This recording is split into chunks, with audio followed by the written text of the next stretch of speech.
I have really missed making YouTube videos. I do remember a couple of years ago I used to make 2-3 videos a week. It's insane because back then I was in uni and I actually had time to read books and make videos and edit them and upload them, and wow. I don't know how my life just completely changed. Anyway, hi guys, I'm Mali and I used to do a lot of videos reviewing books. But I can't really do that anymore because I am in the worst reading slump I have ever been in. I've barely read books over the past 2 years, I would say. And it's kind of sad because I really love reading and I miss it, and I miss making videos about books. Hopefully I can get back into reading again. I'm currently reading Morning Star by Pierce Brown, which is the third book in the Red Rising series, and it's just, I've been stuck on it for a couple of months and I just can't seem to move forward significantly.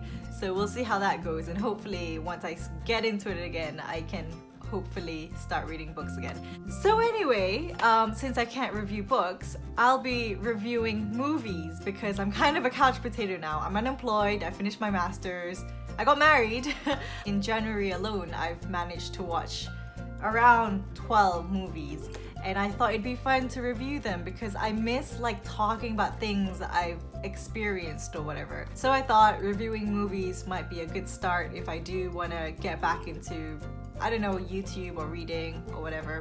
So I have a Letterboxd account and this is how I keep track of all the movies that I watch. But just so you know, I'm not a movie expert. Like, I don't know how to properly review movies. I'll just be reviewing it like generally how I feel about it. So I hope that's okay. So the first movie that I watched in January was A Rainy Day in New York, and I was actually on my way back from Malaysia back to the UK, and I was on the flight and there were all these movies that I got to watch. So the first one I watched was that one, and I wanted to watch it because I looked at the cast and they had some very interesting actors. They had Timothée Chalamet, Elle Fanning, and also Selena Gomez, and it sounded like something I might enjoy.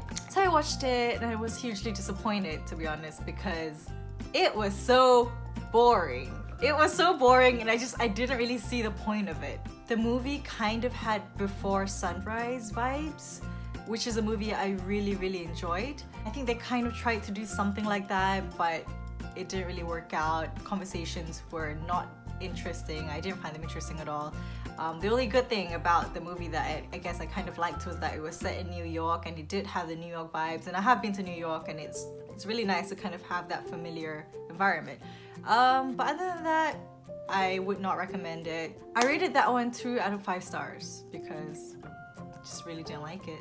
So the next movie I watched, and this was also on the flight, was Widows, and I think this came out sometime last year or 2 years ago, I can't remember. It was quite good, but it wasn't as great as I thought it would be. Judging from how great the trailer looked, I thought it was going to be a lot more exciting, but the exciting part was actually just towards the end of the movie. So I rated that 3 out of 5 stars.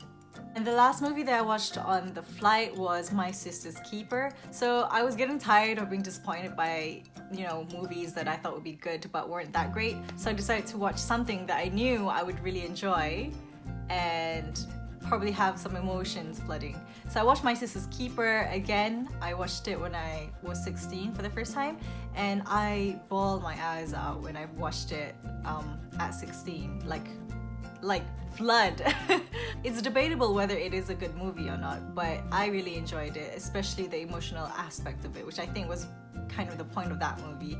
And casting was really great, acting was great, and honestly, movies that can just make me tear up and cry and just feel emotions, I'll just really like them. So I rated this 4 stars out of 5 stars. So the next 4 movies I watched need a little bit of context. So my husband loves anime and he's been trying to get me to watch anime recently, and when we were on a honeymoon we suddenly started watching Death Note, and it was pretty gripping. I quite liked it, I guess, and so I was very curious to watch the real life adaptations of Death Note. So I went ahead and watched the 2017 American adaptation of Death Note, which was probably the worst thing I've ever done because it was really bad.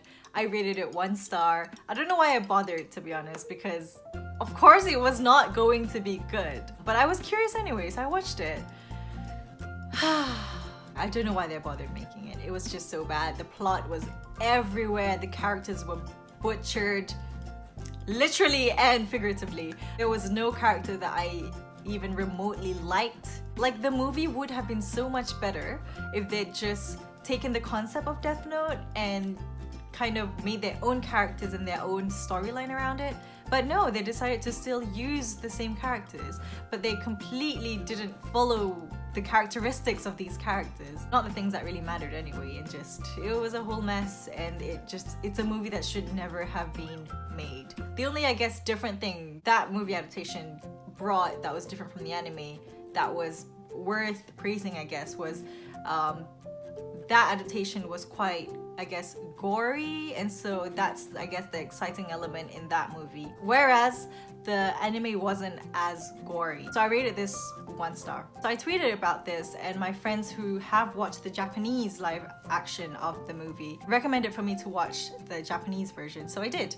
And it was really good, to be honest. I was surprised that I actually quite enjoyed the Japanese live action. I gave it 4 stars for the first movie. The first movie followed the anime quite closely, and the acting and everything was really good, and the casting was amazing, especially for L. He is so cute. I have a little crush on him. It was really well done in my opinion. Like, all the long, I guess, draggy bits from the anime, they kind of sped it up in a way that wasn't rushed. The second movie was interesting, though I rated it slightly lower. I rated it a 3.5 out of 5. It was interesting because half of it did follow the book, but the other half kind of diverged a little bit and kind of changed the ending. And to be honest, I preferred the movie ending compared to the anime ending, because after episode 25 in the anime, even Mohsen was like, sorry, Mohsen's my husband, even Mohsen was like, yep, the anime ends here, do not watch the rest, kind of thing, because it was really, he didn't like how the story went in the anime after that episode. But in the movie, what they did was they kind of skipped an arc towards the end, and they just kind of made it work so that the ending's kind of the same, but they skipped like a part where I guess a lot of the anime viewers didn't like. And so I really liked the ending in the movie. So yeah, recommended. So I don't know why that day I was just really pumped to watch all these adaptations. So I also decided to watch the live action for Attack on Titan. And I really enjoyed the Attack on Titan anime, which is an anime I watched last year. Also something my husband got me into. The anime is brilliant. Maybe we'll do a separate video talking about anime some other time. Honestly, I never thought I'd ever like anime because I've always been kind of anti-anime, but my husband he's done it. He's kind of converted me, I guess. So yeah, I watched the Attack of Titan live action, and it's a Japanese live action, and it was horrible. It was really bad. It was almost as bad as the American live action for Death Note. So I rated it 1.5 stars. Do not ever watch it. Next, I watched Don't F with Cats Hunting an Internet Killer, which is kind of like a documentary on Netflix about a group of internet people hunting down a guy who made a video about killing cats, basically. So they're just random people on the internet, and using clues they see in the video that the guy posted to track him down and basically make him accountable for what he did. And it's a 3-episode documentary, and I guess it counts as a movie because it's on Letterboxd. I rated it 3.5 out of 5 stars. I thought it was quite enjoyable because it was quite gripping. It kept you wanting to keep watching to find out, like, do they manage to capture this guy, or like, who was he, why did he do what he did? And it actually turns out to be a bigger kind of investigation than what it initially started with. So you see how different parties were trying to catch this guy. And it was very interesting, but also very disturbing. It was very disturbing because it does involve murder. But yeah, it's quite enjoyable. I would recommend it. Next, I watched Ronny Chang, Asian Comedian Destroys America, which is a stand-up by a comedian named Ronny Chang. So Mohsen really enjoys stand-up comedy, and he's been trying to get me into stand-up comedy. He managed to make me like Hasan Minhaj. He's great. He's really great. So we saw that this guy, Ronny Chang, had a Netflix show, so we watched it. I thought it was gonna be really cringy, and I was prepared to give like 2 stars, but I actually kind of enjoyed it. He was actually quite funny, and I found out in the show that he's Malaysian, and I'm like, no wonder you sound so familiar, no wonder I can kind of relate to your jokes. But yeah, he's quite funny. He is a little bit cringy here and there, but overall we had a great laugh. Mawson laughed a lot in it. It's pretty good. I would recommend it if you want a quick laugh for an hour. Yeah. Oh yeah, I rated that one 3.5 out of 5 stars. Next, I watched The King's Speech. Mawson already watched this and he highly recommended it to me, so we watched it together. And I really enjoyed it. I rated it 4 stars. I thought the performance by Colin Firth was just brilliant. And Helena Bonham Carter was also really great in that one. It was actually quite refreshing to see her as a more normal character. I get why it's a good movie, I get why a lot of people enjoy it, and I would recommend that one. Next, I watched What We Do in the Shadows, which is basically a documentary sort of thing mocking vampires. But it's a movie but done in a documentary styles, and it's about a group of vampires who live together, and they kind of want to show the lifestyle to a new vampire. And it's actually pretty great. I had very low expectations for this because it looked kind of bad at the start. But I ended up rating it 3.5 stars and had a good laugh. My husband really enjoyed it. It's quite a different movie. It's not something I usually watch. It's not my usual kind of comedy either, but it's really quite enjoyable. So if you want something kind of different, try to watch that one. And the last movie I watched this month is 1917, which was actually just yesterday because we thought we'd go to the movies and go watch it in the cinema. And I'm really glad that we watched it in the cinema because the cinematography is fantastic and you would want to watch it on like a really good screen. It's a very simple storyline, and I guess the reason why it was a good movie was mostly because of the technical part of the movie. So, and this was something that my husband and I were very impressed with. It was shown as if it was all taken in one take. And of course it wasn't, but I'm pretty sure there were long parts where it was taken in one take.